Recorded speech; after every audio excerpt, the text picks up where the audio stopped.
এই দেখো আমগুলো তোমাদের এর আগে ছোট ছোট দেখিয়েছিলাম, আর এখন দেখো আমগুলো বড় হয়েছে। এই দেখো থোকা থোকা আম হয়েছে অনেক।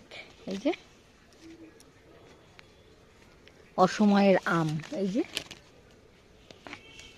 কিন্তু এগুলো কালো কালো হয়ে না, এই যে এরকম ফেটে ফেটে যাচ্ছে।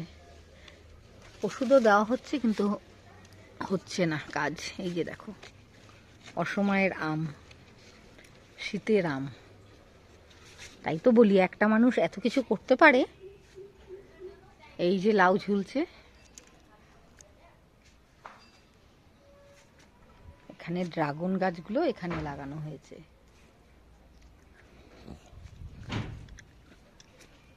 লাউ গাছটা অনেক ঝাপড়া। এই দেখো আরো ফুল আছে, কড়াও আছে। এই যে অনেক কড়া।